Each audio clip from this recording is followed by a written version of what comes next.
श्री गुरुचरित्र अध्याय 10 कथा 9. वल्लभेश नावाचा एक सुशील ब्राह्मण व्यापारधंदा करून आपली उपजीविका करीत असे. तो दरवर्षी कुरवपुरास यात्रेसाठी येत असे.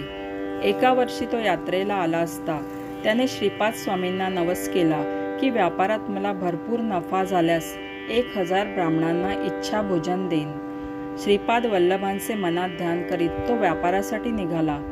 जेथे जेथे तो गेला तेथे तेथे त्याला भरपूर नफा होत गेला. त्याला अतिशय आनंद झाला. नवस फेडण्याचे ठरवून तो पुढील साली उत्सवाच्या वेळी कुरवपुरास निघाला. बरोबर अन्न संतर्पणासाठी त्याने आवश्यक तेवढे द्रव्य घेतले. वाटेत यात्रेकरूंच्या वेशाने काही चोर त्याला भेटले. त्याच्याबरोबर त्यांनी 2-3 दिवस प्रवास केला. वल्लभेशाने आपण केलेला नवस व त्यामुळे झालेला द्रव्यलाभ या संबंधी त्यांना माहिती सांगितली.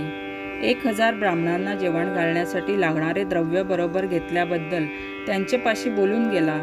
चोरांनी 3रे दिवशी मार्गातच त्याचा शिरच्छेद केला व त्याच्या जवळचे द्रव्य त्यांनी लुबाडून घेतले. भक्तांचे कैवारी श्रीपाद तेथे प्रगट झाले. हातातील त्रिशूळाने सर्व चोरांना ठार केले. फक्त एक चोर जिवंत राहिला होता. तो शरण आला. त्याच्या हातात भस्म दिले. धडाला मान चिकटवली व ते भस्म प्रोक्षण करताच तो जिवंत झाला. चोर म्हणाला, एक तपस्वी आला, त्याने चोरांना ठार केले. तुला उठवण्यासाठी माझ्याजवळ भस्म दिले. इतक्यातच तो गुप्त झाला. ब्राह्मण नवल करीत कुरवपुरात गेला व ब्राह्मण सहस्र भोजनाचा केलेला नवस त्याने यथासांग फेडला.